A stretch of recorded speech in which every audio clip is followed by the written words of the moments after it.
There is something different about you. Not different in the way the world has labeled you, not different in the way that made people overlook you or misunderstand you or quietly move past you as though you were not extraordinary. Different in the way that heaven recognizes. Different in the way that matters more than any title, any position, any approval that has ever been withheld from you. And if you have found your way to this message today, I want you to know before we go any further that this is not an accident. You did not stumble here. You were carried here. Because there is something in this message that was written with your name on it long before this moment arrived. Beloved and chosen one, I need to say something to you that perhaps no one has said plainly enough. The fight is over. Not almost over. Not winding down. Over. The season that pushed you to your absolute limit. The one that made you question everything you believed about yourself and about God, and about whether any of this was worth it. That season has closed, and you are still standing. I want you to let that land before we go anywhere else. You are still standing. There are signs that only someone who has been through a long spiritual battle will recognize. And I want to name them for you right now, because you deserve to have your experience spoken aloud. The first sign is this: you have felt a kind of tiredness that sleep cannot touch. Not physical exhaustion alone, but a deep, settled weariness in the soul that comes from fighting the same battles over and over, from getting up one more time, from choosing faith when every visible sign pointed somewhere else entirely. That kind of tiredness is not weakness. It is the evidence of someone who refused to quit when quitting would have been so much easier. The second sign is that you have done everything right and still watched things fall apart in ways you could not explain, and no one around you could explain either. You prayed, you fasted, you forgave people who did not deserve it. You let go of things you wanted to hold on to, and still the delay came. Still the silence stretched, and somewhere in the middle of all of that, a question started to form that you were almost afraid to finish. Does any of this actually matter? If that question has lived somewhere in the back of your mind, I am here to tell you that the question itself was a sign, not of lost faith, but of a soul being stretched towards something larger than its current container. The third sign is that you have become someone that very few people in your original circle recognize anymore. Not because you have grown cold or proud, but because the process you have been through has carved something in you that cannot be undone. You think differently now. You feel things at a depth that is sometimes difficult to carry in ordinary conversation. And there are days when you wonder if you will ever feel fully at home anywhere again. That feeling is not isolation. That feeling is preparation. There are places and people ahead of you that are calibrated to who you have become, not who you used to be. The fourth sign is that this message is reaching you at a moment when you were genuinely beginning to wonder if the waiting would ever end. Not dramatically, not with great despair, but quietly, a soft, tired wondering. And the fact that you are here, listening, still open, still willing to receive something, that is the most powerful sign of all. That is the sign of someone heaven has not finished with. That is the sign of someone whose season is not dying, it is turning. And the fifth sign, the one I want you to hold on to as we walk through everything that comes next, is this: somewhere beneath all of the exhaustion and the questions and the long, hard years, there is a knowing.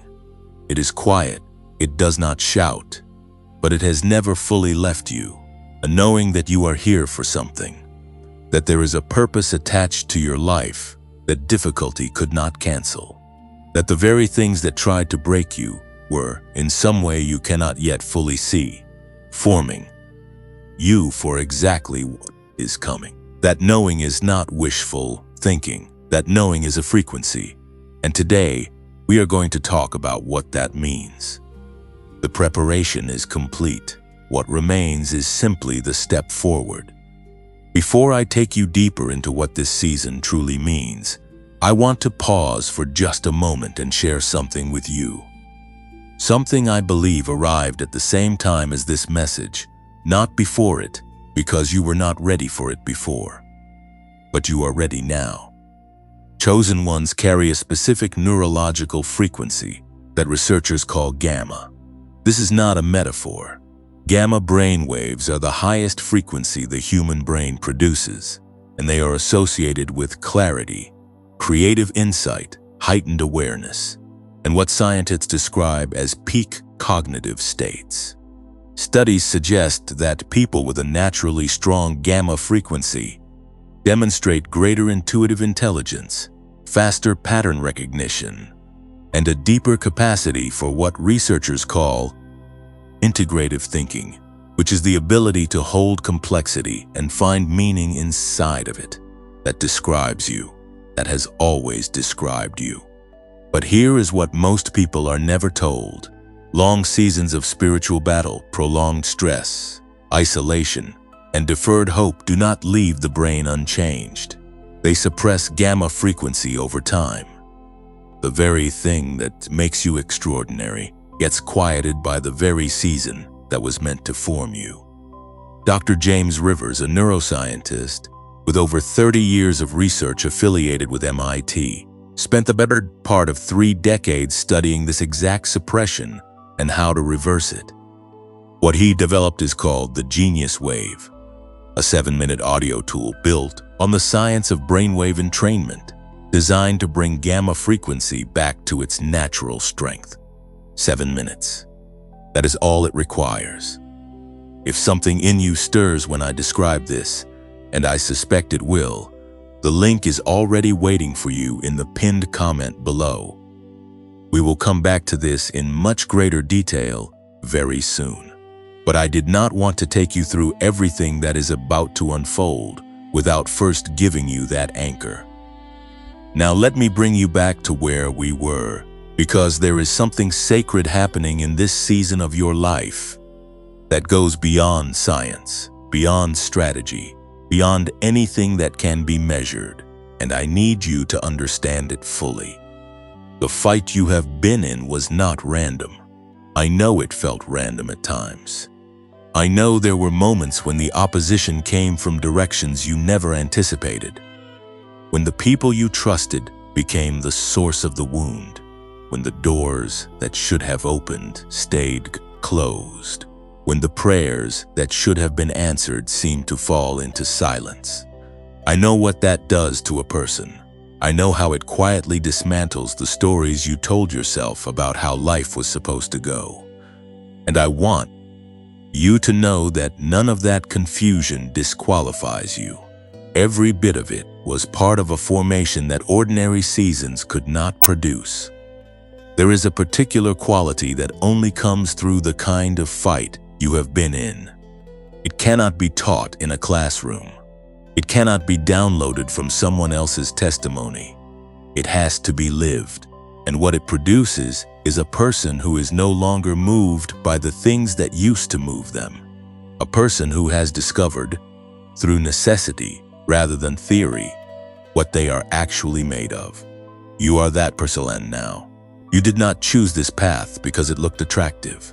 You walked it because something inside you, something heaven placed there before you were born, refused to let you walk away. And here is what I want you to begin to hold as we move forward together through this message. The things that are coming to you now are not coming because you finally earned them. They are not a reward for endurance. They are the natural arrival of what was always assigned to your life, now meeting a version of you that is actually ready to carry them. There is a difference between receiving a gift and being ready to steward it. The fight was not a detour. The fight was the readying. So, before we go into the full picture of everything that is about to unfold, I want to give you 3 things to do right now, wherever you are. The first step is this. Think of one thing you are grateful for that did not happen. Not something you received, something that was prevented. A door that closed before you could walk through it into something that would have diminished you. A relationship that ended before it could fully harm you. A version of the future that did not materialize and that, looking back, you now understand was mercy disguised as loss. Hold that one thing in your mind and let gratitude for it settle in your chest. The second step is to say these words quietly to yourself and mean them as you say them. My time has not passed. My time has arrived. The third step is 7 minutes of silence. No music, no scrolling, no noise. Just you and the quiet and whatever stirs in that quiet. If you have the genius wave, this is the time to use it. If you do not yet, simply sit in the stillness and let your brain begin to remember its own frequency. 7 minutes. Let it be enough. If something in you has shifted even slightly through what you have just heard and just practiced, I want to invite you to do something simple before we go any further. If this message is speaking to something real inside of you, consider pressing like so, that it travels to the next chosen one. Right now in the same exhaustion you arrived with today, because they need these words as much as you did. Leave something in the comments, even one word, because when chosen ones speak into the silence, together it becomes something none of us could create alone. Share this with one person you know who has been fighting a quiet, invisible battle, because they may not have the words to ask for what this message is already offering them freely. And if you want to make sure the next message finds you without you having to search for it, consider subscribing so that nothing is missed.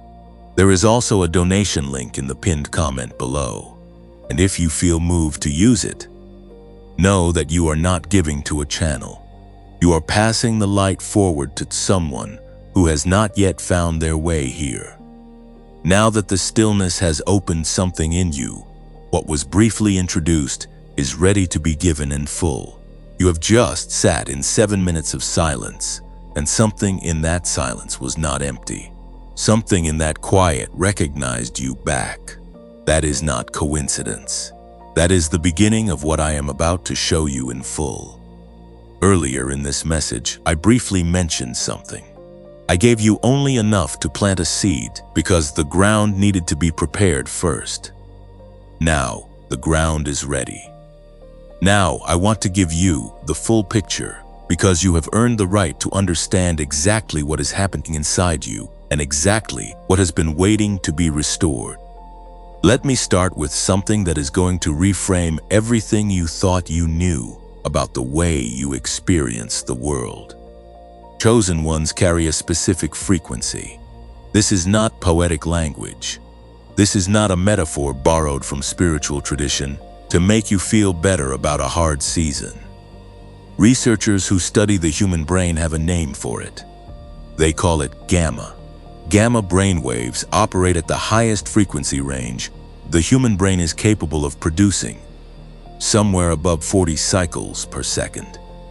And they are present in the highest concentrations in people who demonstrate what neuroscientists describe as integrative cognition.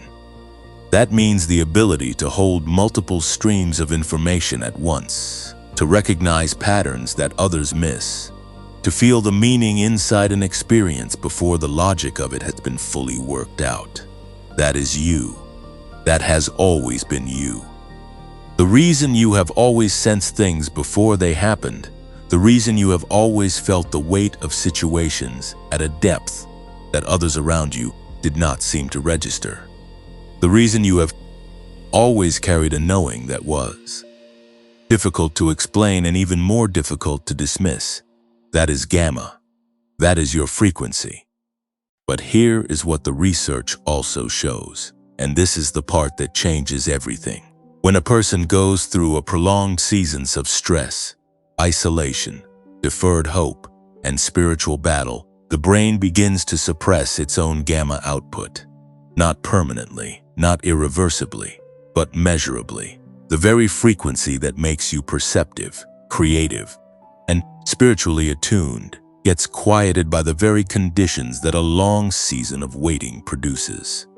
Which means that the fight you have been in has not only cost you emotionally and relationally and spiritually, it has also, quite literally, been operating at a neurological level. The exhaustion you have been feeling is not just in your heart, it is in your brain chemistry. And that matters because it means the restoration that is coming to you is not only spiritual, it is also physiological. It is happening at every level of who you are.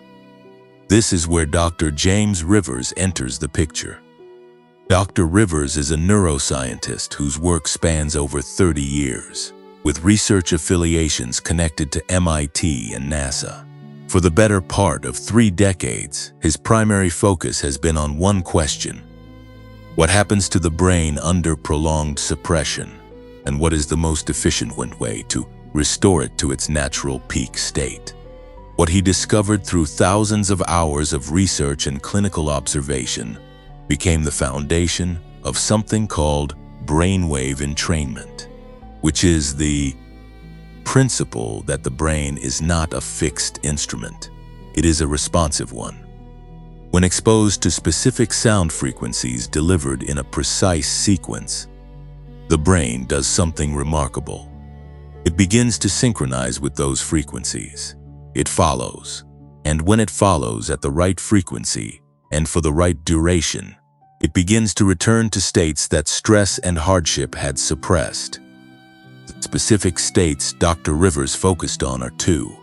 The first is theta, which operates between 4 and 8 cycles per second and is associated with deep learning, creative access, and the kind of intuitive knowing that many people describe as spiritual receptivity. Theta is the state your brain enters just before sleep and just after waking, the threshold state where ideas arrive fully formed and where the boundary between what you know and what you are being shown becomes permeable.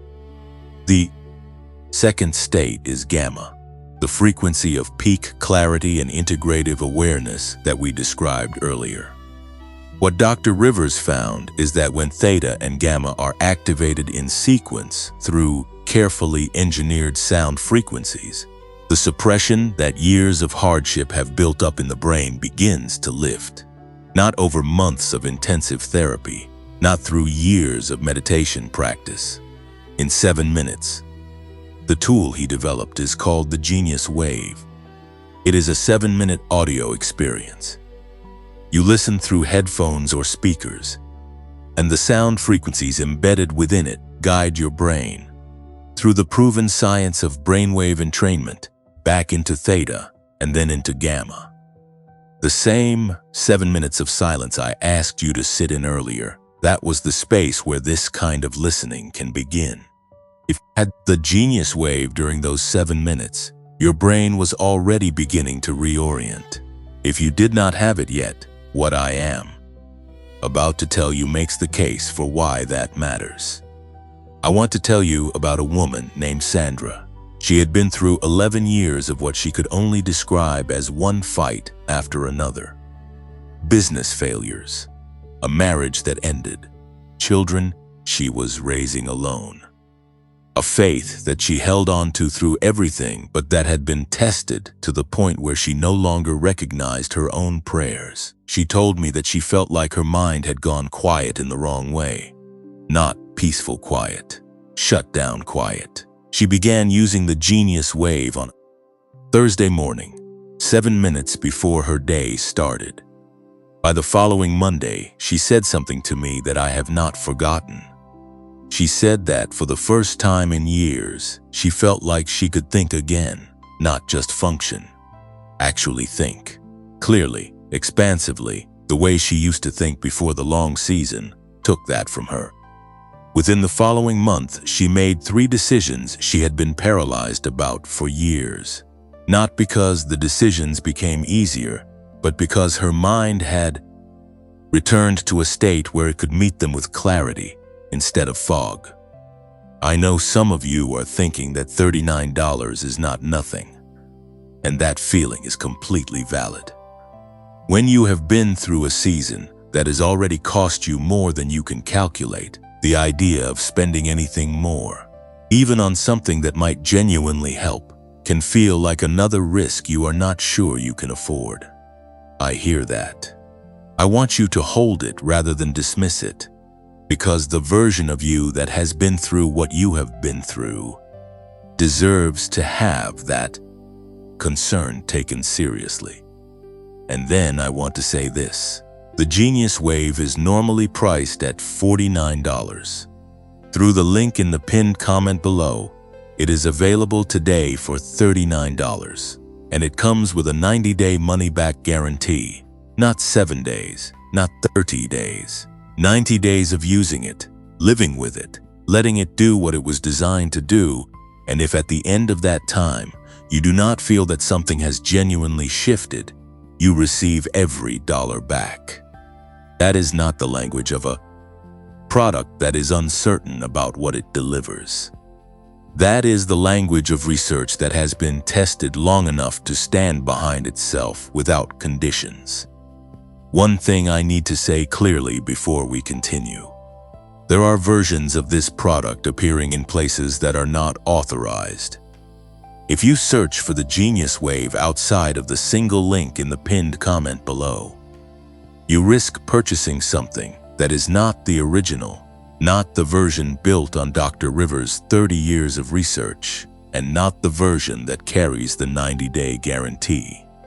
The only place to access the genuine Genius Wave is through the single link pinned in the comments beneath this message. Please do not purchase it anywhere else. And I will say this with the same directness I have used throughout this message. The number of units available at the $39 price is not unlimited. This is not urgency manufactured to pressure you. This is the straightforward reality of how preferential pricing works when it is offered through a specific window. If this is a yes for you, and something in your spirit will know whether it is, do not wait for a better moment. The better moment you have been waiting for is already here. This message is proof of that. What the Genius Wave does is not separate from what God is doing in this season of your life. It is the same restoration arriving through a different door. One door is spiritual, one door is scientific. Both doors open into the same room. And that room is the version of you that the long fight was always preparing you to inhabit. Now, let us go deeper into what you have been carrying. Because before we talk about everything that is coming, we need to spend real time honoring everything that brought you here. There is something I need to do right now that most voices you have encountered in this season have not done. I am not going to tell you to look on the bright side. I am not going to rush you toward the silver lining before we have sat long enough in the reality of what this season has actually felt like from the inside. Because you deserve more than a quick reframe. You deserve to be seen first, fully seen, before anything else is said. So let me name what has been living inside you, not the version you present to others when they ask how you are doing, not the summarized, composed version that keeps the conversation comfortable. The real version, the one that lives in the early morning hours when the noise of the day has not yet started, and there is nothing between you and the truth of what you are carrying. There is a sadness that has visited you about the past, not a constant sadness, not the kind that announces itself dramatically, but a quiet, recurring wave that arrives without warning and sits on your chest for a while before it passes. It is connected to specific memories, specific moments where something could have gone differently, where a door that seemed certain suddenly closed, where a version of your life that felt so close simply did not arrive. That sadness is not regret in the ordinary sense.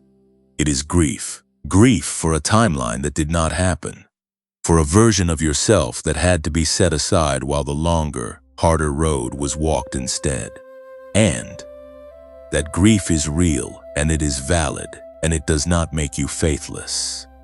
It makes you human. It makes you someone who actually cared about what was being asked of them. The second thing I want to name is this. Familiar places and familiar people have begun to feel strange to you in a way that is difficult to articulate.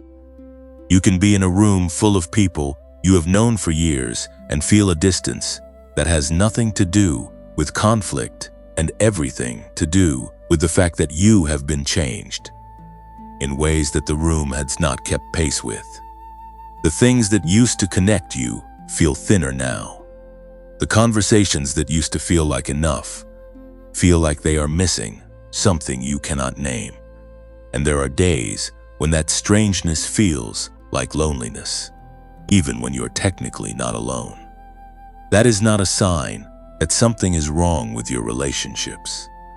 That is a sign that you have outgrown a version of yourself that those relationships were built around. The discomfort of that growing is real, and no one should have to carry it without having it acknowledged. The third sign I want to name is the recurring dream. Or if not a dream, then a recurring image, a recurring feeling, a moment that comes to you in the space between sleep and waking, a door that has not been opened, a room you cannot quite get into, a threshold you keep standing at without crossing. That image is not random. The mind returns to the images that are connected to the things the soul is still processing, and the soul of a chosen one in a long season of waiting is always, at some level, processing the question of entry. When does the door open? What is on the other side? Am I going to be standing here forever? If that image has visited you, it is not a sign of stagnation. It is a sign that something in you has never stopped believing that the door is real, and it is. The fourth sign is one that is almost impossible to dismiss once you notice it. The same message has been appearing to you in different places. A phrase you heard in one context showed up again in another. A theme that came through in a conversation repeated itself in something you read, and then again in something you happened to see. And you have felt, in those moments of repetition, a sensation that is somewhere between recognition and urgency, as though something is trying to get through to you through whatever channel is available. That is not imagination. That is confirmation. When heaven is trying to reach you, it does not rely on a single frequency. It saturates the atmosphere with the same message until the message lands. And here is what you need to understand about all four of those signs together. They are not signs of someone who is falling apart. They are signs of someone who is so close to the turn that the atmosphere around their life is already beginning to shift in preparation for it. Now, I want to speak directly to the pain that those signs carry, because describing the signs is not enough. The insomnia is real. The nights when the mind will not stop running through what happened and what did not happen and what might still happen. Those nights are real, and they are exhausting in a way that compounds every other form of exhaustion you are already carrying. The loneliness is real. The specific loneliness of someone who is in between, no longer belonging fully to where they came from and not yet arrived at where they are going.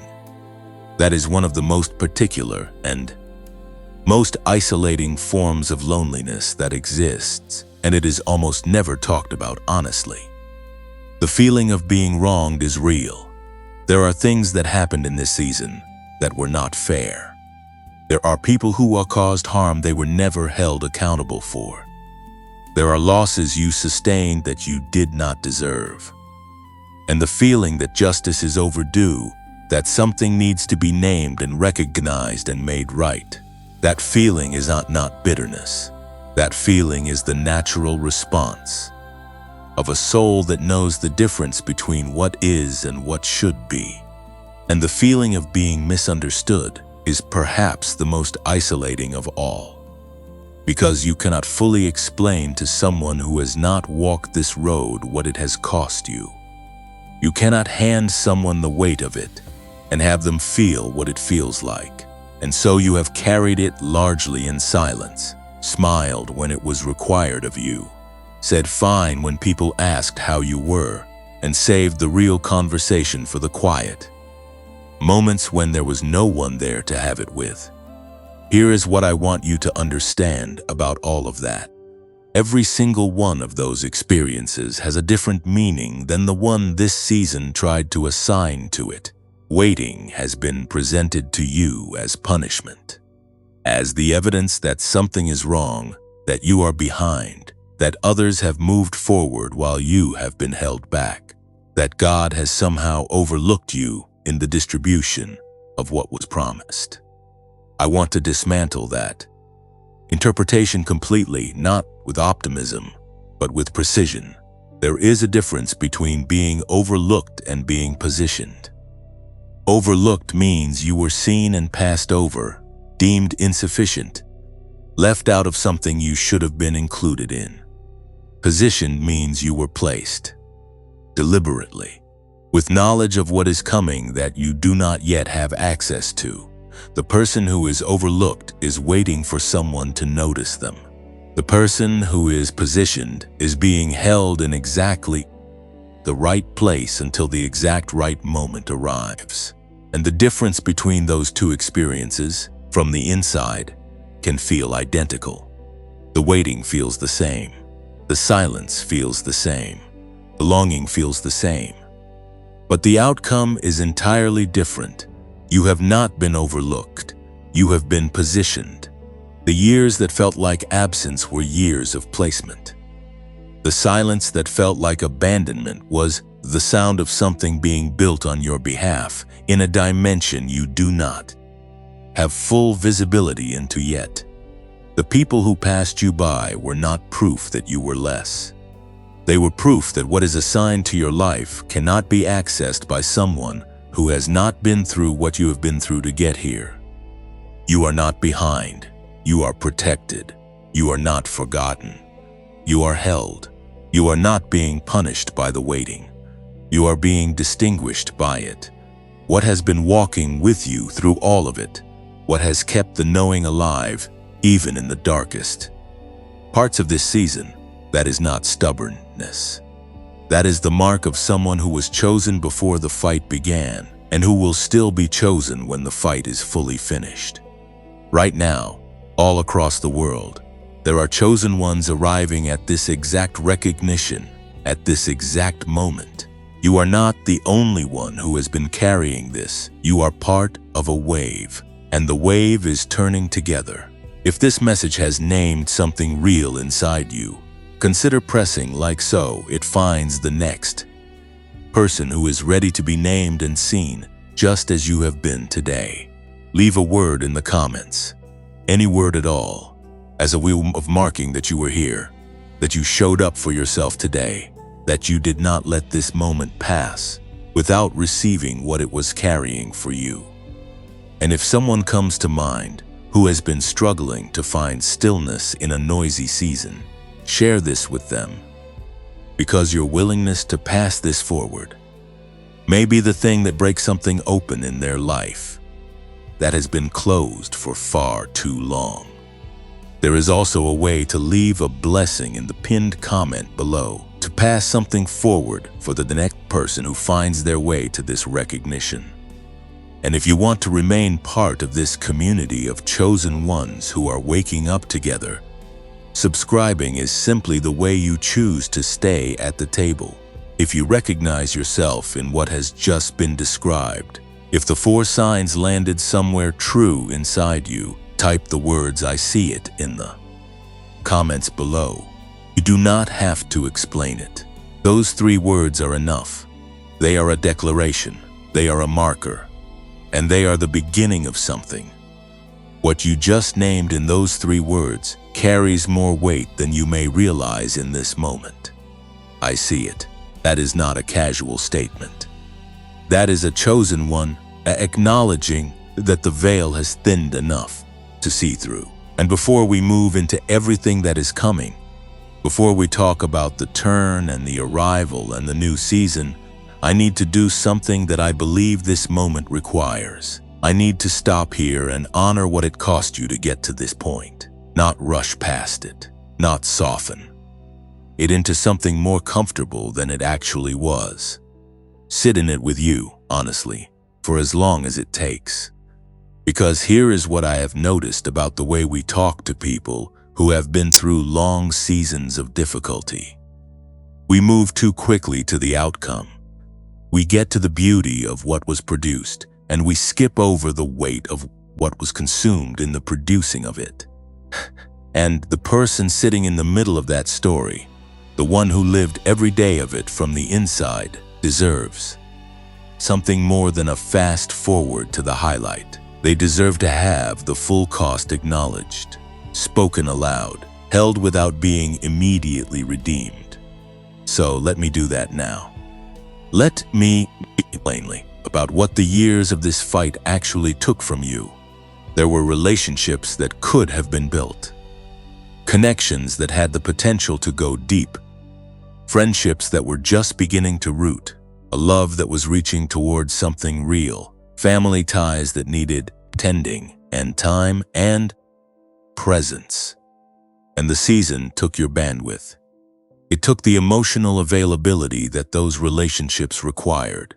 It took the lightness that makes a person easy to be around, the ease that makes intimacy feel safe rather than costly. You gave what you could. You showed up when you were able. But there were moments when you had nothing left to give, and the people who needed more of you than you had the capacity to offer in that season quietly drifted, or were lost to circumstances that a more resourced version of you might have been able to prevent. That loss is real. Those relationships represent something that cannot be fully recovered, only rebuilt in different forms. And the grief of that deserves a moment of honest acknowledgement before anything else is said. There was a career that could have gone further. Opportunities that appeared at moments when the weight of what you were carrying made it impossible to show up with the full force of who you are. Rooms you walked into, already depleted, already running on reserves that had been thinned by months or years of fighting battles on multiple fronts simultaneously. Decisions that might have gone differently if you had been operating from a place of wholeness rather than survival. A trajectory that stalled not because you lacked the talent or the vision or the capacity, but because the season you were in was extracting something from you that left less available for the work. You watched people around you move forward. You watched doors open for others that stood closed for you, and you carried the quiet, exhausting burden of knowing that the gap between what you were doing and what you were capable of had nothing to do with your potential and everything to do with what the season was costing you in real time. There was the freedom to tell your big dreams out loud. Do you remember when you used to do that? When you could speak about what you believed was coming for your life without immediately bracing for the weight of the gap between where you stood and where you were headed? Somewhere in the long middle of this season, you stopped saying certain things out loud. Not because you stopped believing them, but because the distance between the dream and the current reality had become so wide that saying it out loud felt like an act of self-exposure you could not afford. So you kept it quieter. You held it closer.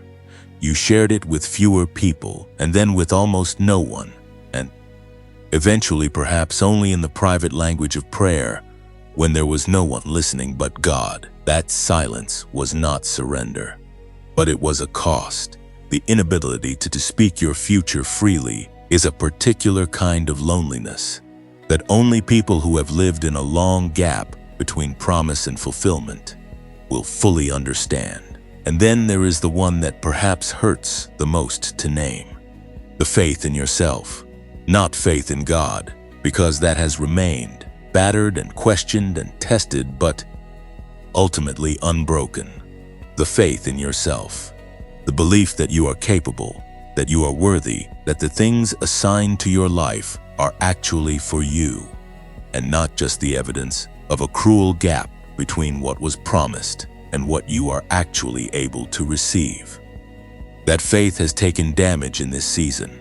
The repeated attempts that did not land, the investments that did not return, the versions of yourself you brought to situations that were not met with the recognition they deserved, all of it accumulated into a quiet erosion of the inner confidence that a person needs to move through the world with their full weight forward. You have been moving carefully, protecting yourself from another disappointment by not committing fully to anything that might cost you more than you can afford to lose again. And that guardedness, that careful holding back, it is not a character flaw. It is evidence of how much this season has asked of you. I want to stay here for a moment before we move forward, because the tendency, even in messages like this one, is to get to the reframe too quickly. To say, yes, it was hard, and then immediately pivot to, but look what it produced. And I am not going to do that yet, because you spent years in the middle of this, without the pivot. You lived the cost without being handed the conclusion. And the least this message can do is sit with you in that cost long enough for you to feel fully seen before the turn is announced. There was a prophet in the ancient text whose story I want to bring to you now, not the full story, not the triumphant arc of it, but the moment in the middle that I believe you will recognize in a way that goes beyond intellectual understanding. His name was Elijah, and by the time we find him in the passage recorded in 1 Kings chapter 19, he'd just come through one of the most extraordinary displays of divine power recorded in the ancient scriptures.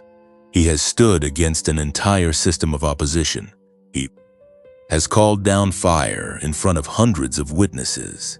He has seen the undeniable in a way that most people spend a lifetime praying for and never receive. By every external measure, he should have been standing at the peak of his calling, full of certainty and momentum, and the kind of faith that experience like that produces. Instead, we find him under a juniper tree in the wilderness, alone, asking to die. The text says he sat down under the tree and he prayed that it might be enough, that it was time for it to be over, that he had had enough. And then he lay down and he slept in the middle of his assignment. After the miracle, after the fire, after the proof, he was so depleted, so wrung out by the length and the weight of the fight, that even after the victory, he could not access the triumph. He could only access the exhaustion. What breaks me open about this passage every time I return to it is not the crisis. It is the honesty of it. Elijah did not perform his recovery an audience. He did not maintain the posture of the prophet when there was no one watching. He lay down in the wilderness and said out loud what the season had reduced him to, and heaven did not rebuke him for it. Heaven did not tell him to get up and trust the process and remember what he had seen. Heaven sent an angel to touch him and say simply, "Arise and eat." Because the journey is too great for you. The journey is too great for you. That sentence is not a condemnation. It is a recognition. It is heaven acknowledging that what is being asked of a chosen one in a long season of fight exceeds what the human frame was designed to carry indefinitely without rest. It is the acknowledgement that the weight was real, that the exhaustion makes sense, that lying down under the juniper tree after everything you have been through is not failure. It is the completely reasonable response of a person who has been fighting at a level that no one standing outside the fight can fully comprehend. You are not weak for being tired. Elijah was not weak for collapsing under that tree. The weakness was not the problem. The exhaustion was the evidence of everything that had been poured out. And what it needed was not rebuke. It needed bread. It needed water. It needed the word, "Arise, because there is more, and you are not finished." And what you have already walked through has not disqualified you from what is still ahead. You are Elijah under the juniper tree, and the angel has already been sent. You have just been sitting with Elijah under the juniper tree. You have just allowed yourself to feel the full weight of what that season cost, the relationships, the career, the freedom to dream aloud, the faith in yourself. And I am not going to pull you away from that too quickly, but I want to offer you something now. Not a silver lining, not a motivational pivot, something older than both of those things. Something that comes from a layer of understanding that predates the language of self, help and positive thinking by thousands of years. I want to give you a new way of seeing time itself, because I believe that one of the heaviest burdens you have been carrying in this season is not just the difficulty of what happened, but the meaning you have been forced to assign to it inside a framework of time that was never designed to hold your story accurately. We live inside an understanding of time that is almost entirely linear. One thing follows another. Days accumulate into weeks, and weeks into months, and months into years, and the whole structure moves in a single direction, forward, and progress is measured by how much distance has been covered. Inside that framework, delay is always a deficit. Waiting is always a subtraction. And the longer the gap between where you are and where you believed you should be, the further behind you appear to yourself and to everyone watching. That framework is not wrong exactly, but it is incomplete. And for a chosen one in a long season of formation, it is not just incomplete, it is actively misleading. There is an ancient concept I want to place in your hands today. It comes from a word that has no clean translation into modern English, which is part of why it has been so difficult to access in ordinary conversation. The word is kairos, and it stands in direct contrast to the kind of time we just described, which the ancient Greeks called chronos. Chronos is clock time. It is the time that can be measured and tracked and counted. It is the time that accumulates on a calendar. It is the time that makes you feel behind when enough of it has passed without visible progress. Kairos is something entirely different. Kairos is not a quantity of time. It is a quality of moment. It is the concept of the right time, the appointed time, the moment that has been calibrated not by the movement of hours, but by the convergence of all the conditions necessary for something to be fully and properly received. A seed planted in Chronos takes a measurable number of days to germinate, but the moment it breaks through the soil is Kairos. It is not simply the next day on the calendar. It is the moment when every condition, the temperature, the moisture, the depth of the root, has aligned to make emergence not just possible, but inevitable. You cannot rush Kairos by adding more Chronos. You cannot manufacture the right moment by accumulating more of the passing kind. The right moment arrives when it arrives, and it arrives because everything beneath the surface has reached the point of readiness, not because enough time has finally elapsed. This is what your season has been. You have been measuring it in Chronos. Days and months and years that felt like they were being spent rather than invested. A clock running while the thing you were waiting for seemed to remain at the same distance. But heaven has been measuring your season in Kairos. And in that measurement, nothing has been wasted. Nothing has been lost to delay. Every day that felt like it was passing without movement was a day in which something beneath the surface was reaching a condition of readiness that the visible level could not yet register. You are not behind by Kairos measurement. You are precisely on time. The convergence that has been building beneath the surface of your life for every one of those long, hard, quiet days is not still approaching. It is here. This moment, this message, this recognition you are sitting inside right now. This is Kairos. This is the appointed moment, making contact with the prepared person. And this is not positioning as a reward for effort. I want to be clear about that. You did not earn the moment by enduring enough or believing enough or praying enough.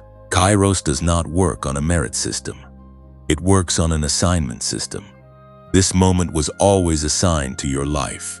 What the long season did was not earn it for you. What the long season did was form you into someone who can fully inhabit it when it arrives. There is a difference between deserving something and being ready for it. You were always deserving. What has been happening in the years of waiting is the readying. Now, I want to give you the second concept, because together these two things create a picture that I believe will permanently change the way you understand where you are standing right now. There is a season that follows the long preparation. In the language of sacred pattern, it is sometimes called the door season.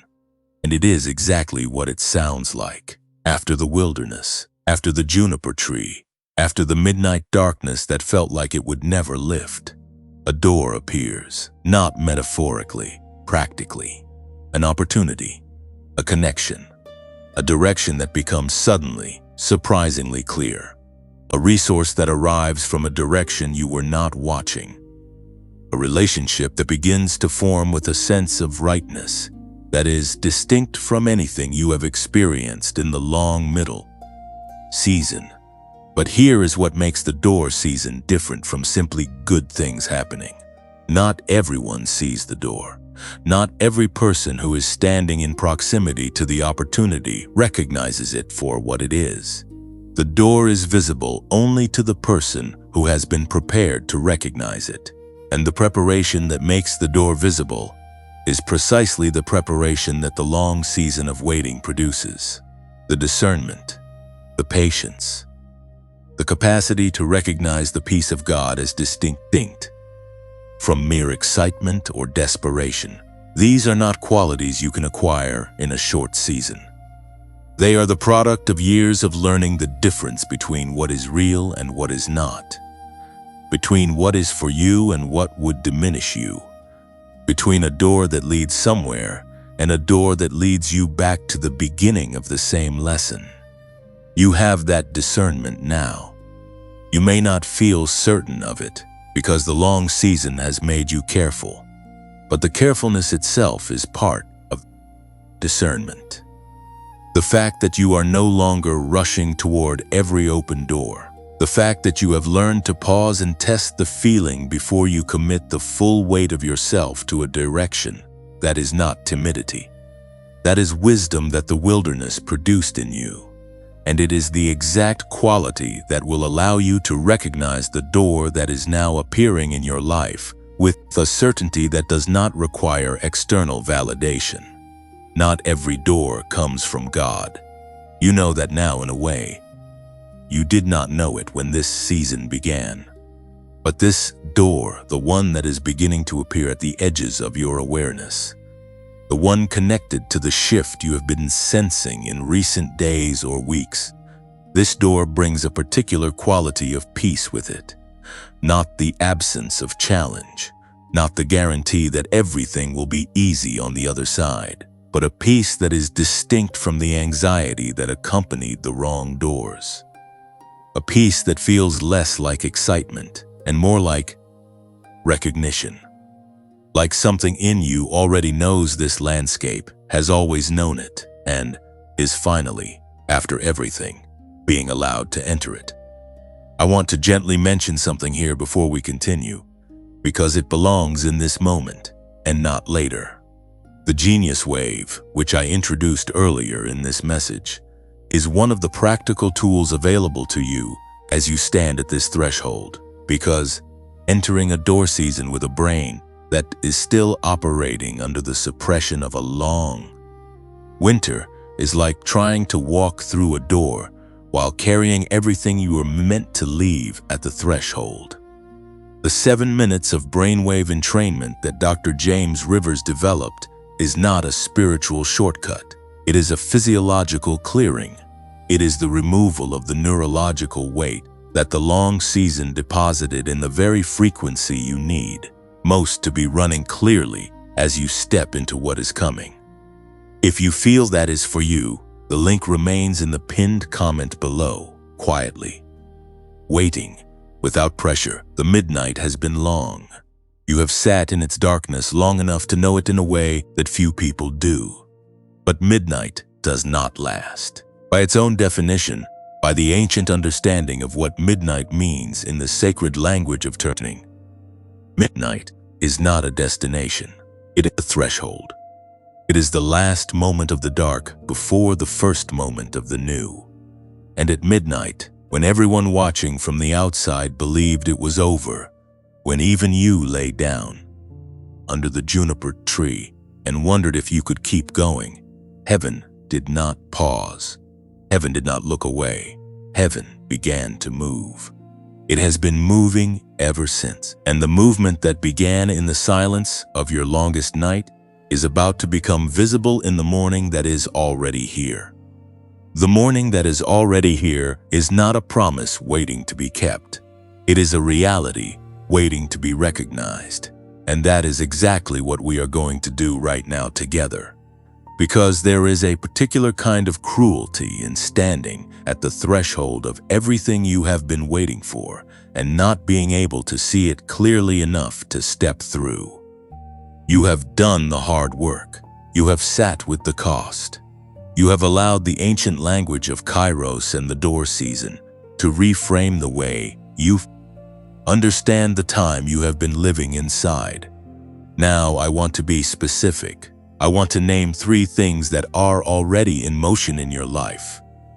3 areas where the ground has already shifted beneath the surface, so that when the evidence of it begins to appear in the visible realm, and it will appear, you will recognize it for what it is, instead of dismissing it as coincidence or holding it at arm's length, because you have been disappointed before. Because that is the danger of this moment.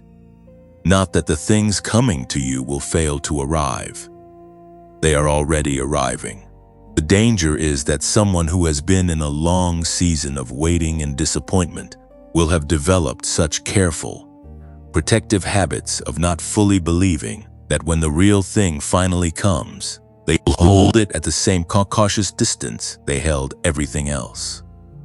I do not want that for you. So let us name what is moving, specifically and without decoration, so that your spirit can begin to open toward it with the kind of deliberate trust that this season has actually been training you for.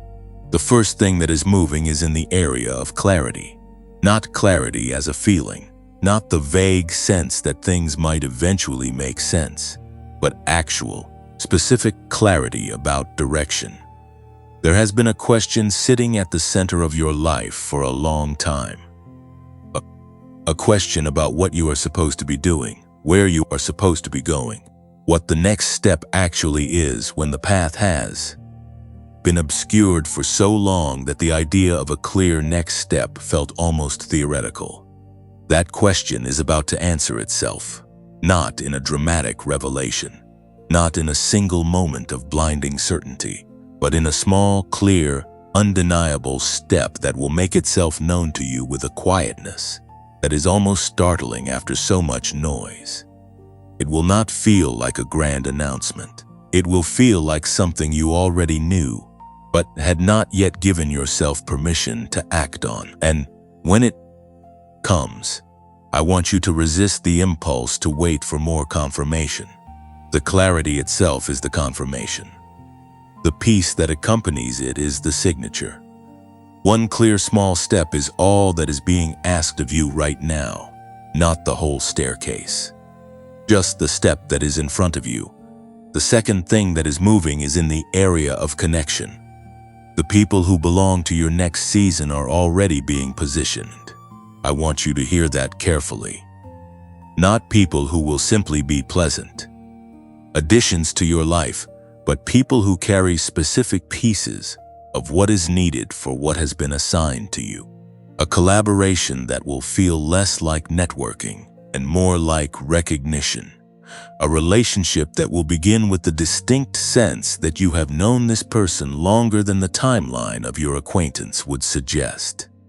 A mentor, a partner, a friend, a colleague, someone whose presence in your life will make the things that have been sitting dormant inside you suddenly become possible in practical, tangible ways.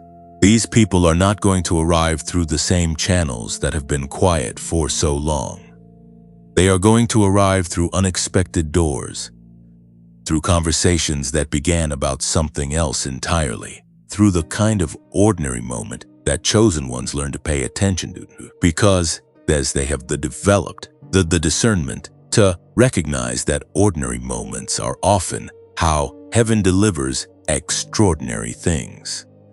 The third thing that is moving is in the area of resources. And I want to be careful here, because this is the area where the language of abundance is the most disconnected from the reality of what someone in a long season of waiting has actually been living. So let me say it plainly and without embellishment. The striving is ending. The mode of fighting for every inch, of pushing against resistance that should not have been there, of watching effort fail to produce proportionate return. That mode is closing. Replacing it is not passivity, it is alignment. There is a difference between working hard in the wrong season and working with the current in the right one. You are entering the right season. And what that means practically is that the same level of effort that produced minimal return in the long winter is going to begin producing results that are disproportionately larger than the input. Not because you will suddenly be working harder, because the resistance that was working against you has been removed.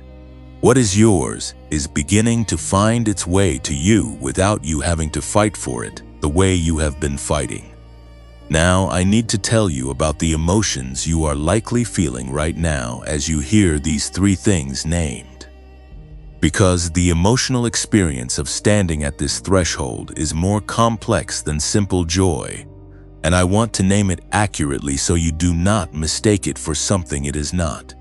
You may be feeling a cautious, almost reluctant hope, a hope that wants to rise but keeps catching itself, keeps pulling back slightly, keeps inserting the memory of the last time you hoped this much, and it did not go the way you believed it would. That caution is not unbelief. That caution is wisdom that the long season taught you. But I want to invite you to make a distinction right now between the caution that protects you from genuine false doors and the fear that would keep you from stepping through the real one. The door that is opening in front of you right now is not the same as the doors that closed before. Those closings were protection. This opening is assignment. And your spirit, the part of you that has held the knowing through everything, already knows the difference. You may also be feeling a kind of grief mixed with the hope. Grief that it took this long. Grief that so much was spent in the getting here. And that grief is allowed. You do not have to choose between gratitude for the arrival and grief for the cost. Both are true simultaneously. Both deserve space. Chosen ones who have been through what you have been through do not arrive at their breakthrough with simple, uncomplicated joy. They arrive with the full complexity of everything they carried to get there. And that complexity is not a problem to be resolved. It is the depth that makes everything from this point forward carry a weight of meaning that people who arrived more easily will never fully access.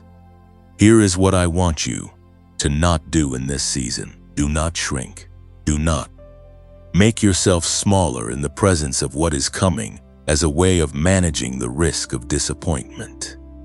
Do not qualify your faith out loud to protect yourself from the embarrassment of believing too much. Do not go back and reread the evidence of the hard season as a way of tempering your expectation of the good one. The habit of shrinking served a purpose in the long middle. It kept you moving when the full weight of the gap might have stopped you entirely.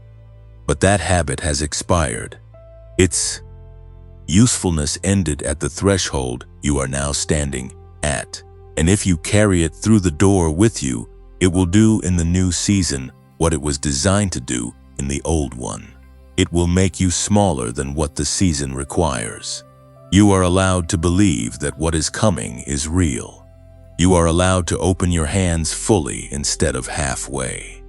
You are allowed to say out loud to yourself and to heaven and to whoever is listening that you receive what has been assigned to your life without the protective qualifier of, "But I could be wrong." You could not have walked through everything you have walked through and arrived here and be wrong about this. The knowing that has kept you is the same knowing that is now leading you through the door. Chosen ones do not just receive what they have been given. They carry it forward and multiply it, and every person who has found this message is part of something larger than any single waiting season could contain. If what is moving in these 3 areas has stirred something in you, consider pressing, like as an act of choosing to be part of what is being built here, because this message is reaching chosen ones all over the world who are standing at the same threshold you are standing at right now. Drop a word in the comments below as a signal to every other chosen one watching that they are not here alone, that the ground is shifting for all of us together. And if someone comes to mind who is still in the thick of their waiting season, who needs to know that the ground beneath them is already moving, share this with them today. Stay at the table by subscribing so that what comes next finds you without you having to search for it. And if you feel moved to sow into this ground, the link in the pinned comment is there, not as an obligation, but as an invitation to extend what is being built here to the next chosen one who is still finding their way. If the 3 things I just named are already moving in your life, if you can feel the shift even before the visible evidence has fully appeared, type the words "I am ready" in the comments below, not as a wish, as a declaration. Because the chosen one who has been through what you have been through and is still here, still open, still receiving, that chosen one is already ready. They have been ready for longer than they know. You just declared it. I am ready. And I want you to understand that those 2 words did not fall into empty air. They landed somewhere real. They were heard by something larger than this moment, and they marked a line in your story that cannot be unmarked. The declaration of a chosen one who has walked through everything you have walked through and is still willing to say, "I am ready," is not a small thing. It is one of the most powerful acts available to a human being, and it deserves to be met with something equally real. So let me give you a name, not a title assigned by a system that did not see you clearly, not a label borrowed from someone else's soul story, a name that belongs specifically to this version of you, the one that emerged from the long season, the one standing at the door season threshold, the one who declared readiness after everything that tried to make readiness impossible. This name was not given to you at the beginning of the journey. It could not have been, because it is a name that only becomes true after the journey has done what it was designed to do. You are a wound breaker. Let me tell you what that means, because it is important that you receive this name with full understanding, and not simply as an encouraging phrase. A wound breaker is someone whose own wounds, the ones sustained in the long season, the ones that came from betrayal and delay and loss and misunderstanding, become the very instrument through which something that has been broken in others begins to be repaired. Not because you have finished healing, not because you have arrived at a place of perfect wholeness and are now dispensing from a position of complete resolution, but because the specific shape of what you carried, the particular contours of the fight you have been in, have given you access to a level of understanding that cannot be manufactured by someone who has not walked this road.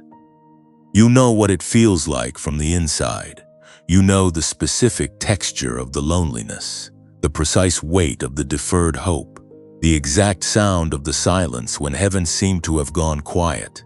And that knowing, that hard-won, lived in, cannot be faked knowing is not a wound anymore. It is a key. A wound breaker does not break wounds by pretending they did not happen.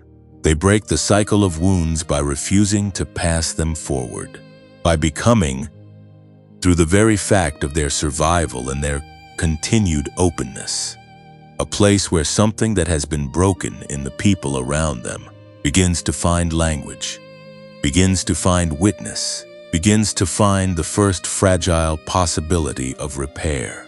The people who will be drawn to you in this new season will not come to you because you have everything figured out. They will come to you because something in them recognizes that you have been somewhere they are standing right now, and you came through it with something intact that they are afraid they might be losing. Your presence, your story, your willingness to say out loud what this season cost and what it produced. That is the breaking of the wound cycle. That is the specific work that only a wound breaker can do. This is who you have become, not who you were trying to become. Who you have already become, through the accumulation of every hard day, and every getting up again, and every choosing to stay open that brought you to this exact moment. Now let me speak some things over you before we move forward, not as formalities, not as kind of language that sounds beautiful but lands lightly, as specific, deliberate words that I am placing at the threshold of this new season on your behalf, because you deserve to walk through the door with something spoken over you that honors what you are carrying and what you are becoming. May the clarity that has been withheld from you for so long arrive now with a simplicity that surprises you. Not complicated, not requiring years more of deciphering. Clear, unmistakable. The kind of clarity that makes you wonder why it took so long to see something that now seems so obvious. May that clarity come to you in the next moment you sit in stillness, and may it stay.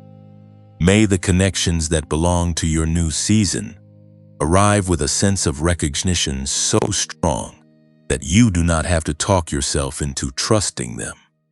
May the right people you without you having to perform for them or prove yourself to them, because the version of you that has come through this season is not a version that needs to audition for what is rightfully yours. May the resources that have been held back begin to move towards you with a momentum that is proportionate to the length of the delay. May what was slow become swift. May what was scarce become more than enough. May the generosity of heaven in this new season be so undeniable and so specific that every person in your life who watched you walk through the long winter will be unable to explain what they are now witnessing in any language except the language of the divine. May your body begin to carry less. The tension that has lived in your shoulders and your chest, and the space behind your eyes, the physical weight of a season that asked more than the human frame was designed to hold indefinitely.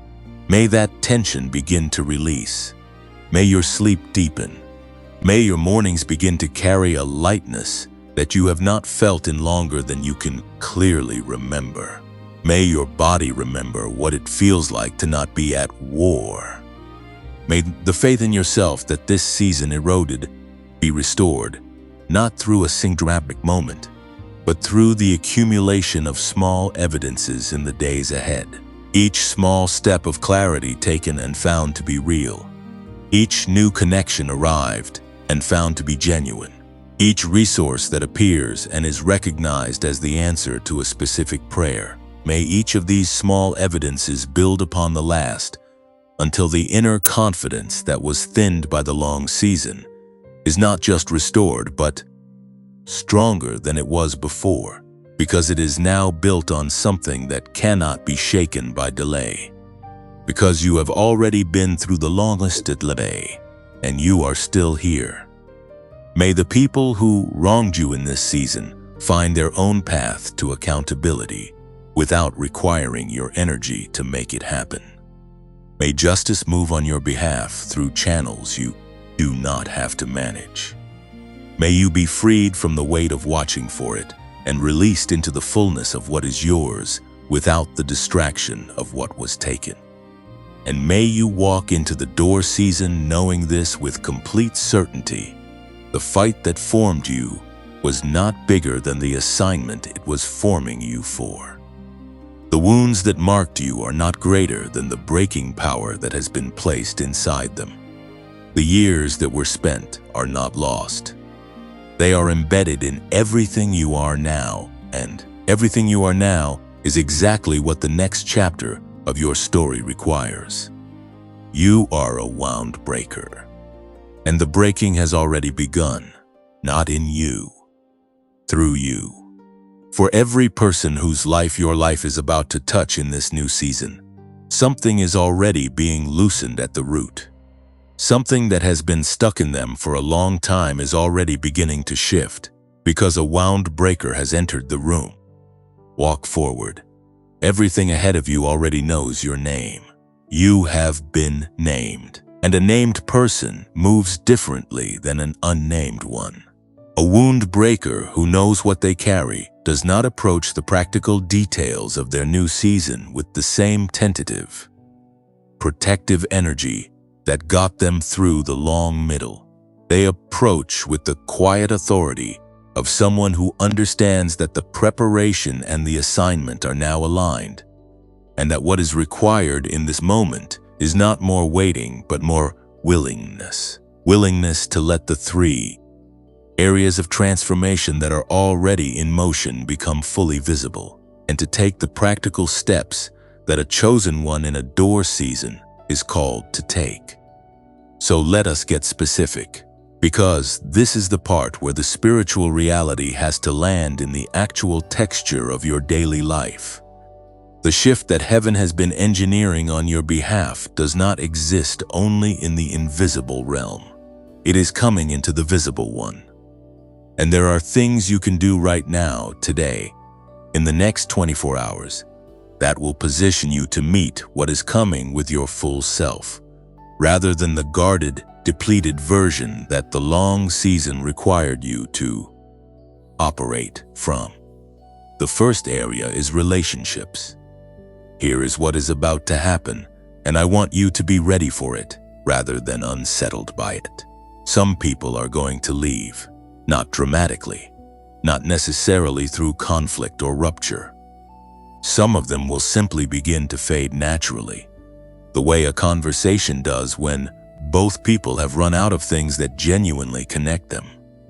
The distance will grow without anyone declaring it, and there will be a moment when you realize that you have not spoken in weeks, and that the absence has felt more like relief than loss.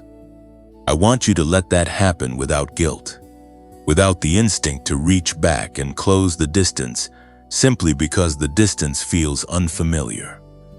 Not every relationship that has accompanied you through the long season was designed to accompany you into the new one. Some people were assigned to walk with you through the wilderness, and the wilderness is behind you now. Honoring what they meant to you does not require forcing the connection to continue past the point where it naturally completed itself. At the same time, new people are coming, and they are going to arrive in ways that feel almost too convenient to be accidental. A conversation that begins in an ordinary context and goes somewhere neither person expected. an introduction from someone you have not spoken to in years that arrives at a moment so precisely timed that you will have to work to dismiss it as coincidence. A person who appears in your life carrying something you need, and in whose life you carry something they need, without either of you having planned for the exchange. These connections will have a quality of rightness to them that is distinct from the connections you have formed out of proximity or necessity in the long season.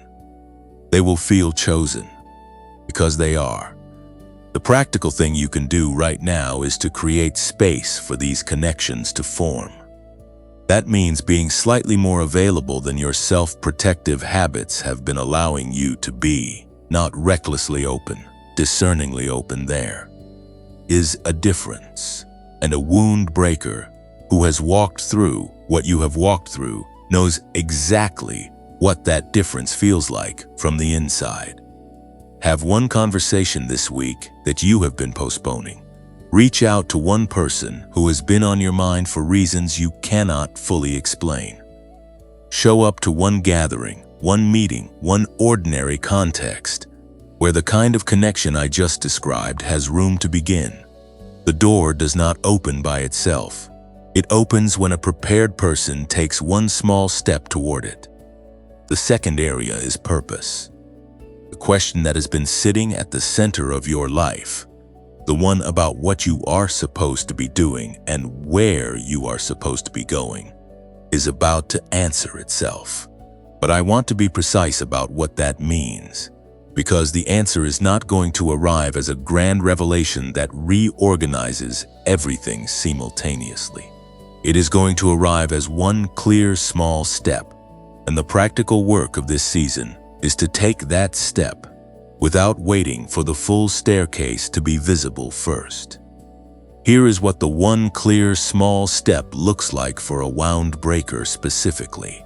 It looks like using what the long season taught you in a context where someone else needs exactly that teaching.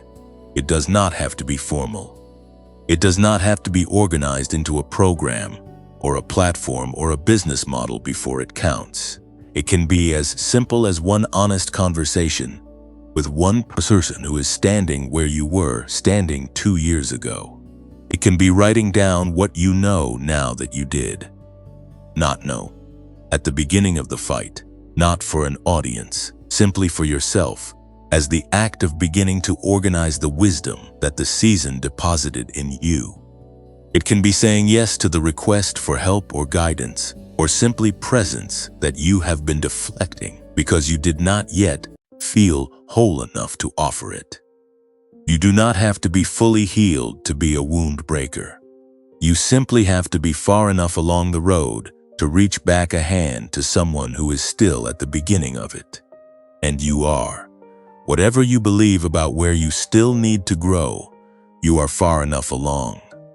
The practical action for purpose in this season is to take the one small step that is already visible, the one you have been waiting to feel more ready for, and to take it with the understanding that the readiness comes through the taking, not before it. Purpose does not reveal itself in full to someone standing still. It reveals itself one step at a time to someone who is moving. Start moving. The next step will become visible when your foot is already in the air. The third area is resources and opportunities. I said earlier that the striving is ending and the alignment is beginning. I want to make that practical now because alignment requires a different posture than striving. And the shift from one to the other is not automatic. It requires a deliberate choice to operate from a different set of assumptions about how what is yours is going to reach you. In the striving mode, which is the mode the long season demanded, you went after everything. You pushed. You made things happen through sheer force of will and effort and the refusal to give up. And that mode was necessary. Without it, you would not have survived the season. But striving mode operates on the assumption that nothing comes unless you force it. and that assumption is no longer true for where you are standing now. In alignment mode, the assumption shifts. You begin to operate from the understanding that what is assigned to your life is actively moving toward you, and that your primary task is not to chase it, but to be in the right position to receive it when it arrives. What does that look like practically? It looks like doing the work that is in front of you with excellence and without desperate grasping at outcomes. It looks like making the calls, sending the messages, showing up to the meetings, but releasing the results from the tight grip of someone who believes that if they let go for even a moment, the whole thing will collapse. It looks like developing the habit of noticing what is arriving rather than only monitoring what has not yet come. Because in this season, things are arriving. They may not be arriving in the forms you expected, through the doors you were watching, with the labels you anticipated, but they are arriving. And a person whose attention is entirely fixed on the doors that have not opened will miss the ones that are quietly, steadily opening right beside them. The practical action for resources in this season is this. Make a list, not a long one, of 3 things you have been waiting for permission to do or pursue. Permission from circumstances, from financial stability, from the resolution of some other situation that you decided had to be settled before you could move on this one.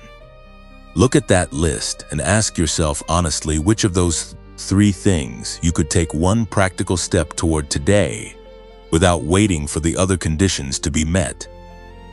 First, the resources and the opportunities that belong to your new season are not waiting for everything to be perfect before they arrive.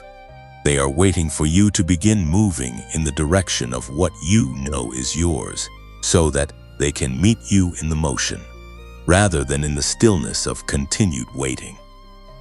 One relationship conversation, one small step of purpose, one practical move toward what you have been waiting for permission to pursue. These are not overwhelming assignments. They are the exact size of what a door season requires at its beginning. Because the door season does not ask you to sprint through the threshold carrying everything at once. It simply asks you to step through, one foot, then the other, then the next step becomes clear. And here is the thing about the wound breaker that I want to leave with you as we move toward the close of this message. The 3 areas I have just described, relationships, purpose, and resources, are not separate tracks running parallel to each other. They are interconnected. The right relationship opens the purpose. The clarity of purpose attracts the resources. The resources enable the relationships to go deeper. They move together. And they begin to move together the moment a chosen one decides that the preparation is complete and the step forward is not only possible, but required.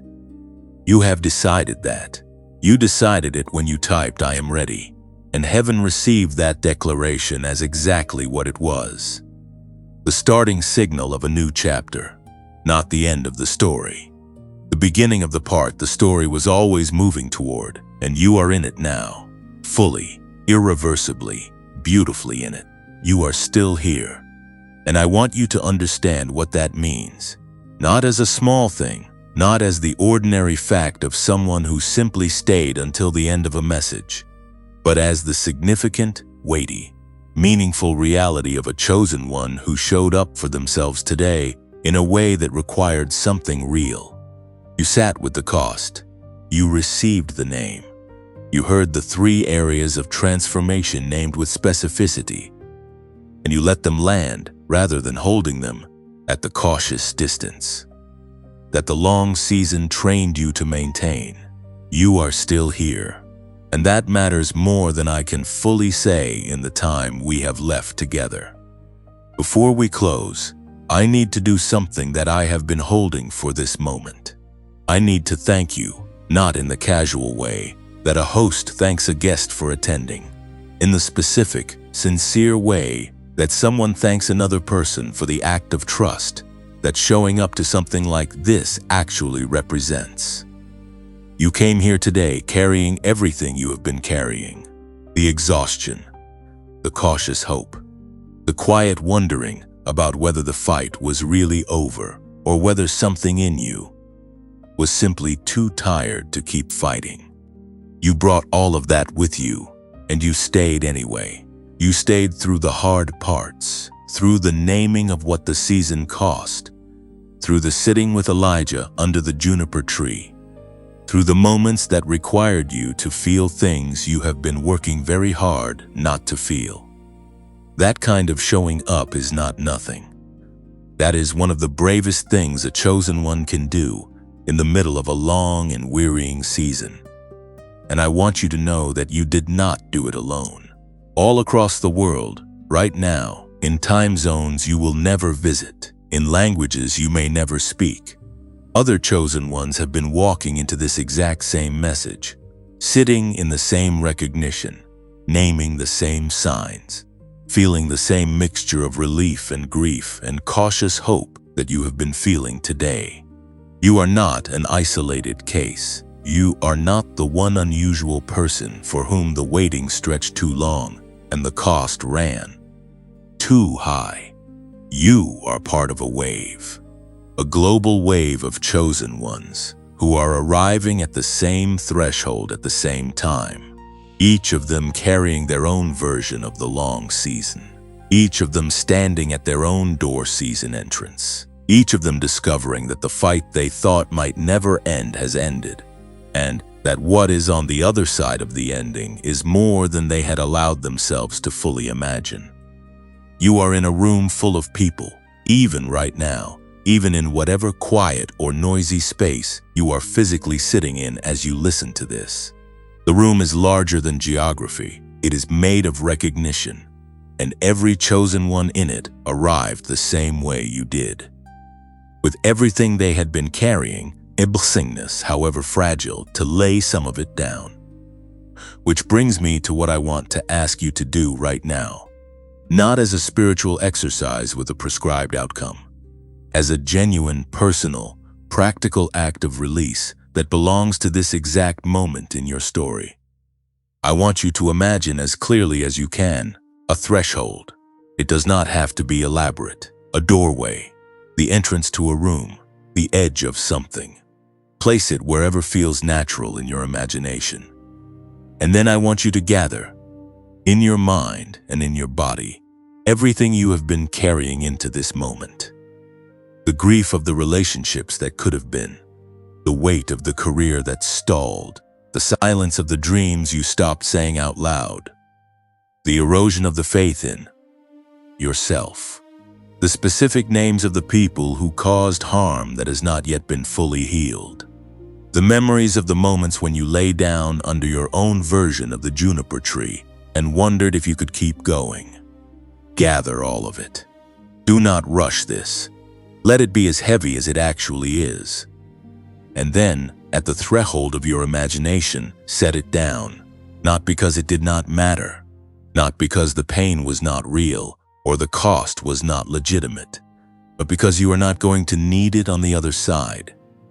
The wound breaker does not carry the wound as a burden into the new season. They carry the understanding of it as a key, the weight of it, the raw, unprocessed heaviness of it that stays at the threshold. That is what the threshold is for. You are allowed to walk through without it. You have earned the right to walk through without it. Stand there for a moment in your imagination, at the threshold, with the weight set down, and notice what your body does when it is no longer carrying what it has been carrying. Notice the quality of the air on the other side. Notice that you are still you, fully you, with everything that the long season deposited in you intact, but without the part that was never meant to travel any further than this moment. That is where you are standing right now. That is what this day has been, a threshold crossing, and you have made it. Something real was built here today, in the space between this voice and your heart, and it belongs to both of us now. It is not mine to keep, and it is not yours alone to carry. It exists in the particular territory that opens up when one person speaks truthfully into the silence, and another person receives it without flinching.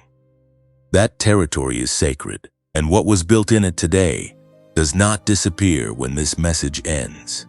It travels with you into the conversation you are going to have tomorrow, into the small step of purpose you are going to take this week, into the connection that is already on its way to you through a door you are not currently watching.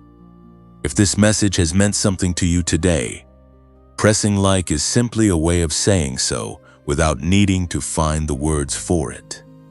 And leaving something in the comments means that the next chosen one who finds their way here will not arrive into silence.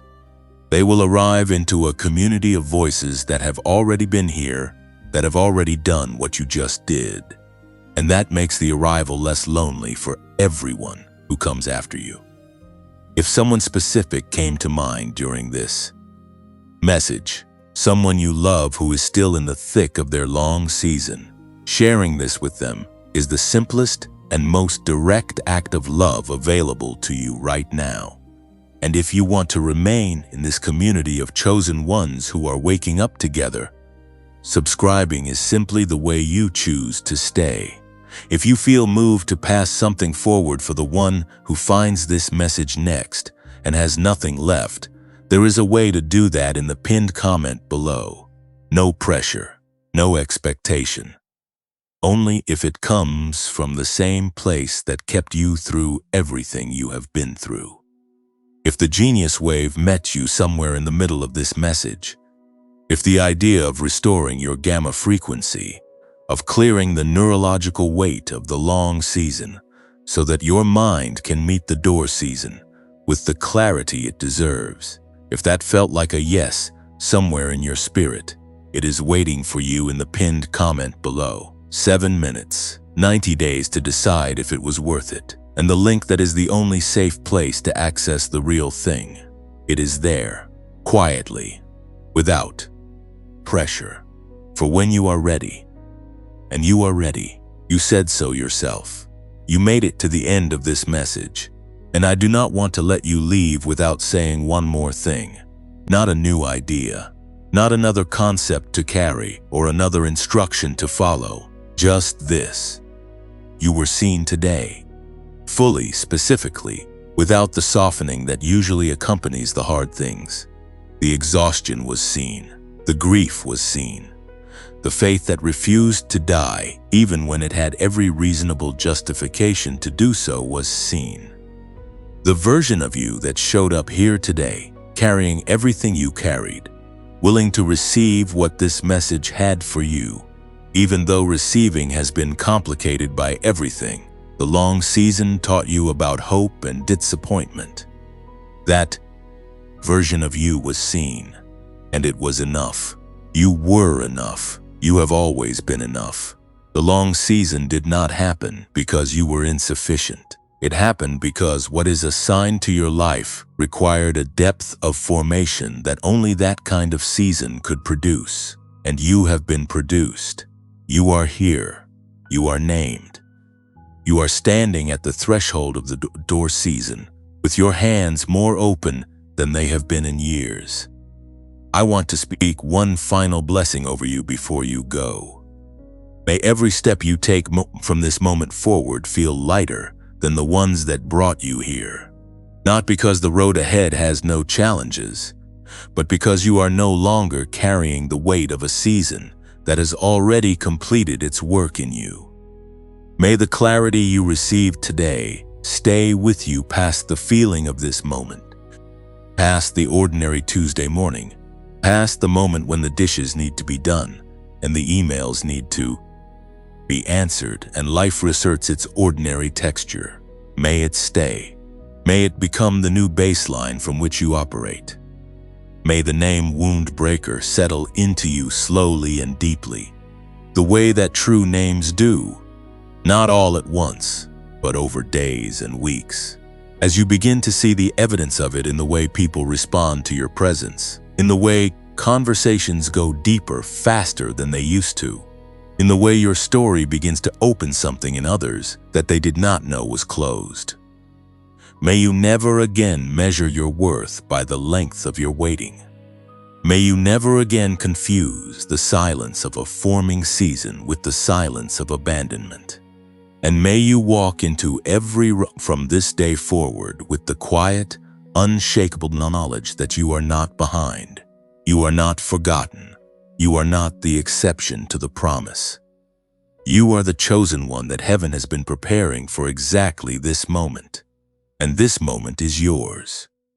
Go gently, go boldly, go as the wound breaker you already are. You are loved, you are seen, and you are always going to make it through.